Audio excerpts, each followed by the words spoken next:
Women Innovators. Interviews with women with big messages and big missions, sharing their stories to inspire you to live your passion and step up to make the world a better place. Here's your host, Tammy Patzer. Hi, everyone. This is Tammy Patzer, and I'm really excited to introduce today's guest, former dance champion, Bonnie Diaz. She has written a book, Ballroomology, and she also has the Ballroomology.com website, and it's all dedicated to the art of ballroom dancing, its history, preservation, and other relevant dance news. And we're even going to talk a little bit about one of her favorite topics, and that's all about Ballroom Barks. But right now, Bonnie, I wanted to welcome you because Ballroomology, your book, is trending up on Amazon. So congratulations on that. How are you doing today? I'm fine, and thank you for having me here, Tammy. Thank you. Great. So Ballroomology, you have quite the background as a champion ballroom dancer. You were a champion between 1978 and 1994. Right. And you actually created this book and website to honor someone. And so tell me a little bit more about the background about Ballroomology and how you decided to put all this together. Well, it all starts with my mentor, Mr. Bob Medeiros, who, for lack of a better word, discovered me when I was an early dancer, probably 19 or 20 in Boston. He pretty much put me under his wing and really was responsible for my success in the ballroom world. Because of him, sadly, he passed away in 1993, I was able to receive from his partner his original super 8mm films of competition dancing. It's a tongue twister. And we converted it to digital video files. And we made the Ballroomology.com website to honor him because he was the first champion of the United States. And he is responsible for everything you see. Because of him is why people dance like Dancing on the Stars today. It's because of him. And he brought all the authentic rhythms and technique from all over the world and pretty much trained everybody. And that was the result of that. And I wanted to honor him with that. So we made that website so that people had it as a reference so they could see what really happened before Dancing with the Stars, because many people think Dancing with the Stars just popped open. They don't really see that there's a whole legacy that goes with that. And because we didn't have those venues when we danced, I mean, we had little TV blurbs, we didn't have YouTube, we didn't have dance shows. So people don't know the lineage, people don't know the heritage, people don't know the history of how things develop. So it was my honor to do that for him. You're right. As you were talking, I was thinking back about what I would see on television, and until Dancing with the Stars, dancing really wasn't part of anything. You might see figure skating, right, but dancing, other than the really old Fred Astaire and Ginger Rogers movies, right, I cannot really recall having any recollection of watching people dance and the legacy that you have brought to life by getting those old Super 8 movies actually is quite the tribute. So you've actually, you're retired now from ballroom dancing, right? Well, from competing. Competing, yeah. Okay. Yeah. But you're still active in the dance community. So when you wrote the book, Ballroomology, you told me that you divided it up into 3 different categories: spirit, mind, and body. Can you tell me more about your thought process behind that? And maybe share some of the lessons that you've learned from being in the dance community? Yes, of course.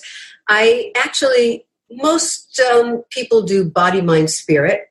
I chose to do spirit, mind, body because I felt after I retired that my soul or the way I felt about everything was never acknowledged while I was a competitor.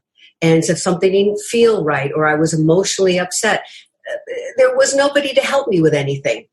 Basically, I could go to the gym, I could go to a dance class, I could go to a coach.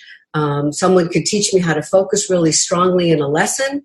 But when I actually won a championship or I didn't win a championship, there was still a huge crash when I was done. And it was very uncomfortable. And I never knew why that happened. And I think it was because I had many unanswered questions. Why a performance didn't go well. Why I was dancing with my partner and unfortunately we had a fight before we went on and we didn't know how to separate those emotions. And I still today think when competitors compete, the same issues are happening. And I wanted them to know that I experienced it, and I think not many people spoke about it. And when I did publish this book and started publishing a blog, I had a very famous world exhibition champion call me. I will not mention her name because I have not asked her permission, but she called me and she was shocked that I wrote about the details that I wrote about feeling uncomfortable in a competition, not liking yourself, feeling politically that if I didn't take from one coach, I wouldn't get a good mark. I had to dress or act a certain way. Technically, why couldn't I perform something? When someone is judging you in a competition, it is subjective, not objective. When you do ice skating, years ago, they would have a preliminary competition where you had to dance the basic figures first before you did your open routines. They don't have that in ballroom. You just go out there and you do it. And it's whoever likes you that day or whoever doesn't like you that day. Can be very traumatizing. I think people get depressed. I think people use drugs and alcohol because spiritually they're upset that they don't have any backup to help them through it. I've seen phenomenal dancers never make it because of these issues. People that are not such good dancers make it because they probably have some kind of backing behind them or they have a little bit more stronger character or perseverance. I find in general, artists are very gentle people on the inside. They get hurt very easily. And I can relate it to taking an acting class. And one of the famous people said to me, when you're working with somebody, because I choreograph for a lot of people in New York and all over the world, and they're very nervous about themselves already. You know, they're putting themselves out there. They're very vulnerable. And what this person said to me said, remember, when you're working with people, the wall is already half up. The wall is already half up. So if you continue, you got to make them drop the wall so that they'll be open and receive and they will grow. And that lesson always stayed with me. And being in a competition, it's literally like being a gladiator. You understand? You put on your armor and you're out there with 25, 30 couples at a time. You're trying to make the callbacks in the rounds. It's not a solo exhibition. And then you get down to the final 6 and then you're still trying to do it. And even if you think you're the best person out there, doesn't mean you're going to win. So it's a very emotional time for people. And I find that going to the gym and trying to meditate doesn't always help you. Getting a spiritual awareness helps you to deal with what's going on in your body and your mind as you're depending on another person to produce a performance. So when I wrote the Ballroomology, that's what I had in mind. Wow. As a non-dancer, I'm listening and I would put myself on a creative scale. I'm creative, but absolutely not in the physical sense and I think you're so right about that spirit, mind, body, because an athlete, you can train your body to be as strong and to do different things. But if your mind is not connected to your body, it doesn't quite work right. And then certainly to keep going on in the competition where you're, like you said, it starts out with maybe 30 some people and then it goes down to 6, and it doesn't matter if you are technically the best, you still might not win. Right. So how did you come to this conclusion that the spirit was so important above the mind and the body? I have always considered myself a very intuitive person and always listened to my gut. I always, while I was competing, I would always go to different people that learned how to do meditation or mental practices, or you'll find an athlete that's trying to find a mental focus pattern that they're trying to do. And I found them to work, but they never stayed. It only worked for a little bit, and then it didn't work again. And remember, you're dealing with another person, whether you're married or not. It's like a marriage. So you have that whole other entity that you're working with. You have your energy, you have the other person's energy, and then you have the energy of the performance that you're both trying to create at the same time. And hopefully you're both on the same page. Sometimes you're not. So I myself, with my partner at the time, who was my husband, I now call him Mr. Diaz. His name was Richard Diaz, so I call him Mr. Diaz. We went to many seminars to try to learn how to apply things. And quite frankly, it wasn't until I met Mr. Trivedi that he actually talked about the divine, the energy transmissions, your perspective, your bioavailability, your adaptability, that I was able to put it in perspective and apply it in my own life. Unfortunately, I couldn't do it while I was dancing because I had already retired. But I felt that I could make this awareness happen to other people because I know it's a traumatizing thing that happens to them. And you'll find that there are many talented people in all forms of creative work, whether it is, painting or opera or dancing or ballet. All of them will tell you it's been horrible. I had to use drugs. I had to use alcohol. You look back at the famous artists that, they were all had terrible issues because their spirit was not being addressed. And this is why this wonderful champion called me. She said, you spoke about it. You spoke about what nobody else talks about. And it's my opinion that many people in the entertainment field, nobody comes to mind. Everybody is numbed out with something, wine, drugs, alcohol, to get through the pain, to get through the performance, to get through what they need to get through. It's very difficult to show up as yourself, what you've progressed to, and be there. It is not a comfortable feeling. It's always being uncomfortable. And I think that's the biggest thing I learned. And I was trying to help as many people as possible address those issues. So as you worked with, and when you're talking about Mr. Trivedi, you're talking about Guruji Mahendra Trivedi. Yes. And I just want to make that clear. So if anybody was wondering who Mr. Trivedi is. So you start your book, Ballroomology, talking about the spiritual aspects of it, and then there you go to the mind aspects. What is your big message in your book related to the mind part of it? Yes, the mind, I think the biggest thing that I've learned is having a clear mental focus with no mind chatter. And I think and when I'm saying this as a performer, it's constantly judging yourself. Because if you're a performer, you're constantly in the mirror, looking at yourself, doing something. And you're hating yourself because you know it's not what you want and you can't make it work and you just don't like the look and you've seen yourself and you're in the class and then you go to a coaching, you think you're good, you look at the video performance when you're done and you can't look at yourself. You hate it. It took me years to be able to look at myself. But it is the mental focus of trying to stay true to that compass of what you're trying to produce and trust that where you are is okay. But it's very uncomfortable because you're judging yourself so much. If you said to me, Bonnie, sing a song, I would pass out right now. No, I can't. I can't. Do you know what I mean? I hear the voice. I go, no, I can't.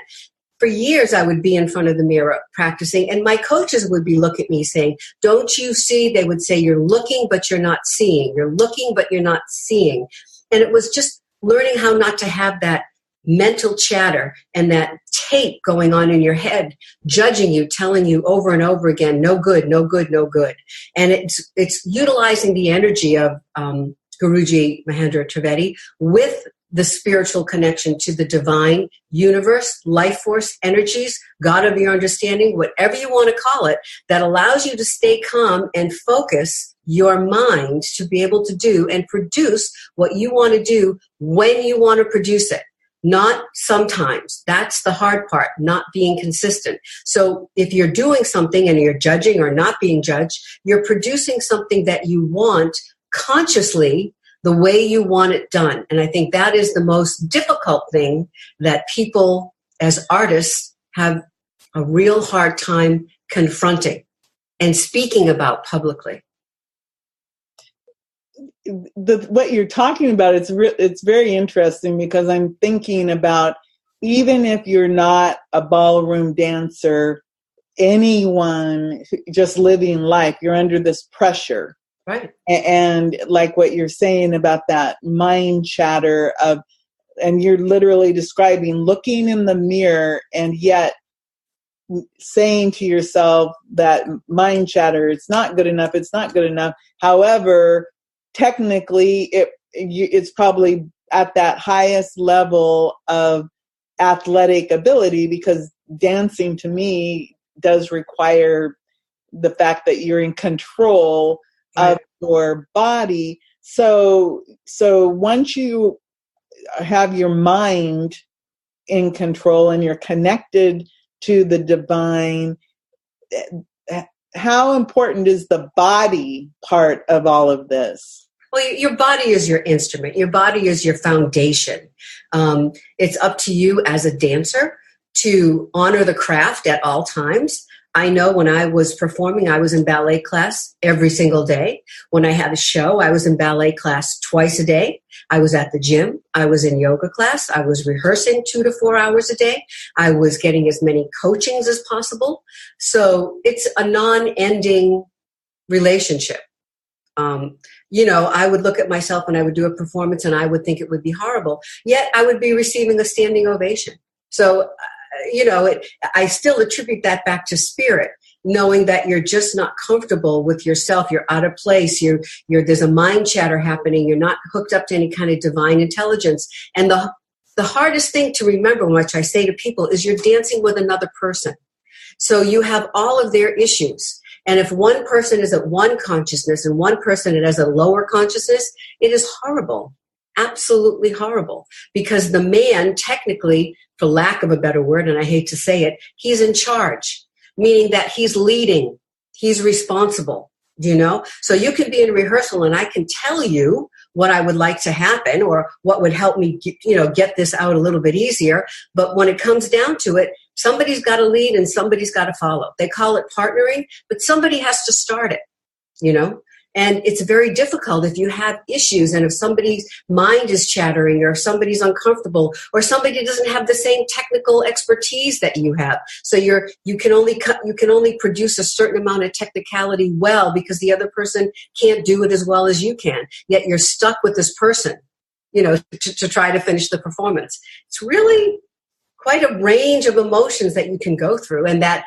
calmness of the divine energy really allows you to turn it around and make it work for you. So basically in life, it's the same thing in the ballroom dance world. It's the same thing in a ballet class. How many times you get knocked down? How many times can you get back up? How can you move forward? How can you turn around and make that work for you? How do you react when something really bad happens in a performance and you turn it around and you make it wonderful? It's how you respond. It's not receiving the bad energy. It's turning around and making it work for you. And I think that is what divine energy transmission does, divine awareness does, which when performers don't have it. So you have these phenomenal ballet dancers literally snorting cocaine before they walk out to the ballet stage to give them the courage to go and do it. Many people talk about it. in a book or later, their drug addiction because they didn't have the courage. They didn't know how to fix it. They were so uncomfortable with themselves. And it's all about that divine, like Trivedi, divine energy transmission. I'm going to make that word up. Trivine. That's a good word. Divine energy transmission for spirit, mind, and body. Again, your body is your foundation and your fundamentals. You can, I'll quote Bob Fosse, who obviously everybody knows. His daughter came to him and said, Daddy, I think I want to be a dancer. And he said to her, you poor child, you must go into ballet class every day and never come out. And that is what you're dealing with. Can you handle that? Wow. It's so interesting to listen to you talk, Bonnie, because again, Ballroomology isn't just a book for people interested in ballroom dancing. Obviously, it's really talking about life, about, like you said, the divine connection, the spirit, and how you have to operate from a clear or a place of clarity with your mind, and then, of course, your body as the instrument. You have to train it. You have to be physically fit and train it. And there's all of these things involved, the commitment, and like you said, getting over the fear of being out there. And then, of course, the commitment. I mean, there's so many levels to everything you're talking about. So what would you say of all of the things that you address in the book? What is, and it could be more than one thing, let's say, what are the top 3 things that someone who reads Ballroomology could walk away with that they could apply to their life in general, not just ballroom dancing? Self-worth. That's the most important thing. And I will say this, that many people have a goal to be a dancer or a singer or whatever their goal is. And sometimes it doesn't happen the way you want it. And I think that divine sends you where you're supposed to go or sends you where you need to go, and it's not what you think. And I would speak from my own experience. I always wanted to be a Broadway star. Didn't happen. I choreographed Broadway. I performed on Broadway as a ballroom dancer, but I was never one of those triple threats. But I received so much more differently, and my self-worth was gone for a long time because I never thought I met my goal. And by understanding these issues in the book of Ballroomology, and by the way, I just wanted to clarify, the only reason I called it Ballroomology was because I was a ballroom dancer, and people knew me by that name. So because I was in the business for so long, it was just easier for me to hook up that name. I don't know, maybe I would have called it something else, but I think it applies to everything. So definitely self-worth. I think that's the main thing that is very, very important. Trusting your gut instinct, which I think I didn't trust for a long, long time. And that is so important in a spiritual awareness. It's what Mr. Trivedi talks about, your inner guidance system, trusting that, self-worth, trusting that, and just being committed and having no judgment on yourself, letting go of that mind chat, because you can do it. I can relive it over and over again, performances that I thought were just so horrible I never wanted to show my face again. And then people are screaming, you were great. I'm like, I fell down 3 times. What didn't you see? But it's all about how you present yourself and how you feel about yourself and your willingness to grow in consciousness. And know that as you get older, the biggest thing for dancers in general is that as you get older, you can't do it anymore. Even if I go to the gym and even if I go to ballet class, even if I go to yoga, your body will not do it. And I think the most frustrating thing is that I understand so many principles of spirituality, of mind, of body movement. When I was in class, I thought I understood what muscles we're using, but all I cared about was winning, and I didn't have time to really study it. And you're young and you have a lot of energy, so I just jumped out there with the energy and I kicked my leg up behind my head, but I didn't know how it got there. But I just knew it went behind my head, But now I understand how that happens. And as you get older, I think that's a funny thing that the divine and the God do. It's like you understand it, but you can't do it, I always thought if I end up in heaven, I want to talk to God about that. I understand it, but now I can't do it. But maybe I can help somebody else do it at a younger age, hopefully. I'm someone who I couldn't even do a pull-up when I was 9 years old or ever get my head up anywhere. So you have a gift that not everybody has. I did want to switch gears just a little bit because I was interested in finding more about a passion of yours, the Ballroom Barks, because I know you sent me a photograph of you with your little dog, and so it told me that little dog meant something to you. Absolutely. Can you tell me about that? Absolutely. Well, I have been an animal person my whole life. A lot of empathy to animal causes. And, most artists have animals. And my dance teacher always had a little chihuahua in the studio with her. Many coaches have little dogs with them in the studio. And I always had dogs and cats and birds my whole life. And I always wanted to do something for them. And I wanted to use the ballroom community venues to unite them to help animals with their causes. And after I retired, I formed Ballroombarks.org, which has a website as well. And it's basically going around to different ballroom dancers and communities, and we're all getting together to try to help rescue different animals, bring animal awareness. Do you really have to wear that fur coat right now? Does you really want to do that to an animal? Do you really want to do that? Trying to stop some animal experiments that aren't necessary. But mostly what we do is we do help people with extreme veterinary bills. And I'll bring little Gabriel in a second. So when I rescued him, he was on death row in South Carolina. Perfectly wonderful little chihuahua. Very badly abused. When I rescued him, he hid under the bed for 1 year before he would come out. That's how badly abused he was.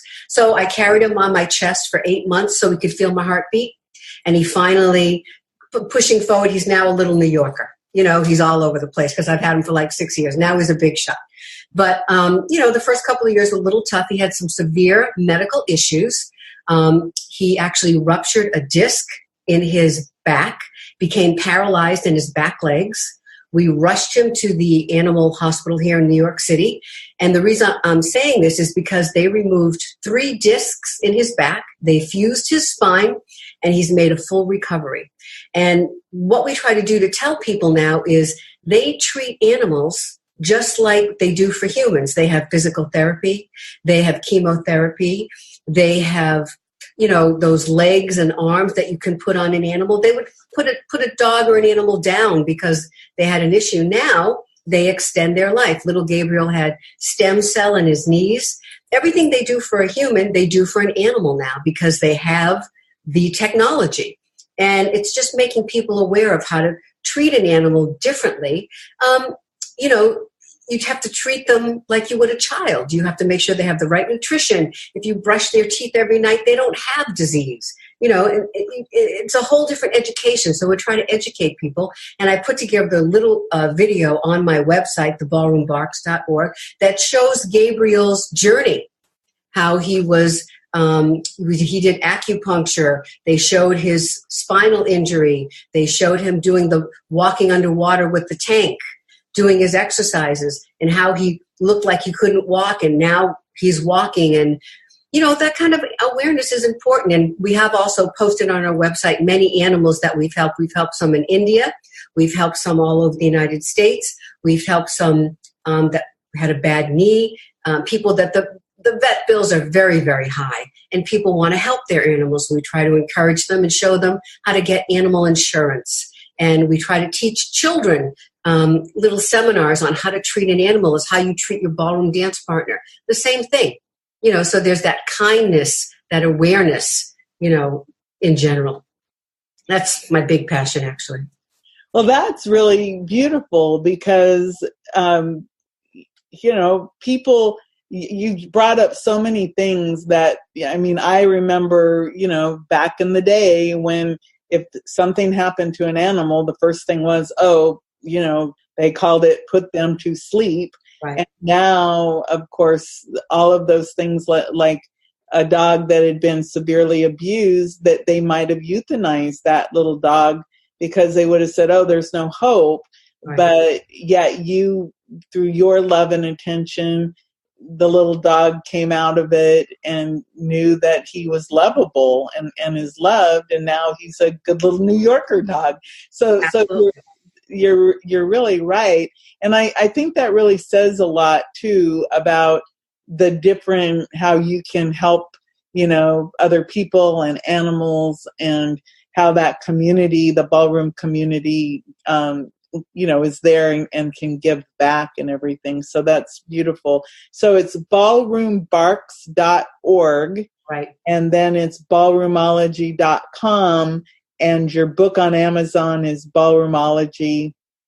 Right. The study of ballroom dance, right.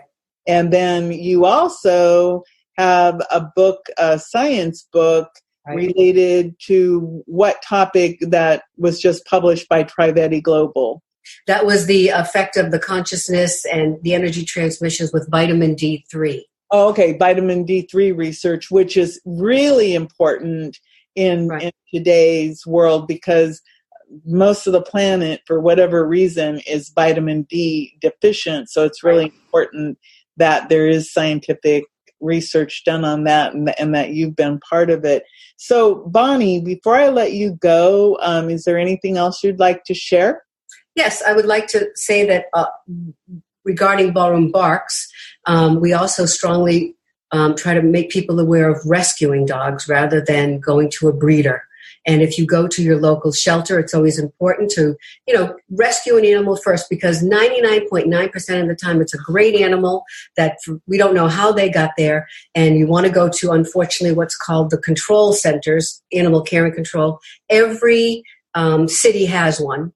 And unfortunately, they're called the kill shelters. And those animals only have a 2-week time frame before they get rescued or something happens. So we try to make people be aware of that, number one. I do have another ebook coming out, which is actually on skincare.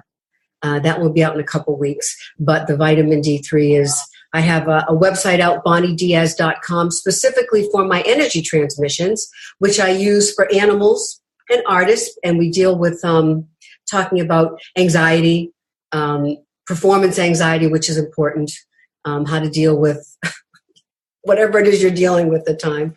And I don't know, it's just all about being true to yourself, being true to divine, trusting your instinct, and making it happen. Wow. So BonnieDiaz.com, and that's DIAZ.com, and Bonnie is BONNIE. So BonnieDiaz.com. And you can find out more about the energy work that you do. Ballroomology.com is a beautiful website with that historical aspect that I think is really important, because, like I said, as a non-dancer, I learned a lot just from looking at that. And then, of course, ballroombarks.com. Ballroombarks.org is an organization that can help you learn more about animals. And of course, they have programs to help with vet bills. And it's really great that you're talking about the rescue dogs. And I've rescued some dogs. And what always has been amazing to me is sometimes you'll read what the dog supposedly did. Right. And then you go, well, you look at the dog and you go, but you take them home anyway. And then you go, they don't do any of those things that they're accused of doing. So I think sometimes people get so desperate that they just write as many negative things down as possible so that they can walk away. because yes. And that's an excellent point, because just so you know, around Christmas and New Year's is when people decide to buy a dog for a present, And unless I always say to people, unless you're really willing to take care of an animal, don't get it. Don't get it. It's better off where it is. And then after the first of the year, people realize, wait a minute, I've had this dog for 3 or 4 weeks. I got to walk it. I got to feed it. I got to clean it. And they just throw it back to the shelter. And that's worse. So I always say, be true to what really has to happen with an animal. And I always say, if you can't take care of it, do not rescue it. Do not. Very important, Because it is like adopting a child. Yep. I've adopted a dog, and it is like adopting a child, because you have to take them to the vet. You have to feed them the right food. You have to pay attention to them and you have to walk them and clean up after them. And if they have any issues, you have to try to figure out why they're having their problems. Like, I have a dog that I'm babysitting for my son, and I live in Florida. Well, both of us, when it gets cold, I get an extra blanket, and the dog looks at me like, hey, I want an extra blanket. Where's my blanket? Yeah. So I put the blanket on her, and she snuggles in and goes right to sleep. So you have to be very aware that they need you to love them and take care of them as if they were a child. And it is that type of commitment, too. It's a lifetime commitment that you make with these animals. And I wanted to say, the little ones, they last a long time. So you know, they last a long time. They last anywhere from 18 to 20 years, the little dogs. Wow. So if you get a little one, pay attention. What is your age? What is the dog's age? The larger dogs, they don't have that long of a lifespan, but the little ones is a long time. So I always say to people, if you're a senior person, get a senior dog. You know what I mean? Don't get a little puppy. Don't do it. There's different ways to go about it, and you got to be intelligent about it. Not because it's cute. You got to realize what really goes down with it, and you got to step up, because the animal will trust you. The animal will be devote and give you unconditional love. The animal will protect you. The animal will die for you if he has to. So you must do the same thing. Be true to that. Well, Bonnie, I think you should write a book about your Ballroom Barks, about a guide to help people choose the right pet for them. That's a good idea. There's a need for that. Do you want to meet little Gabriel real quick? You want to say Yes, hi? I'd love to meet Gabriel. Come.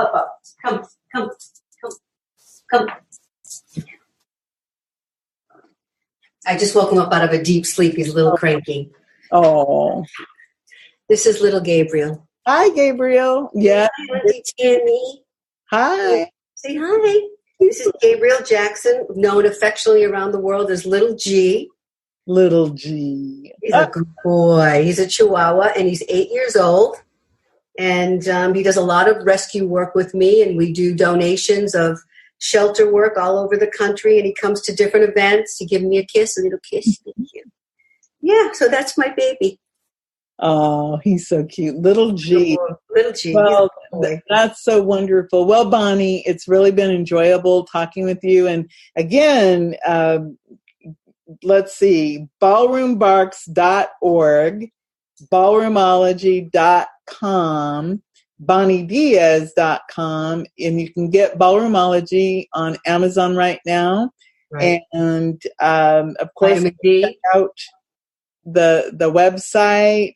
And it's just, I think we've just had that marvelous conversation.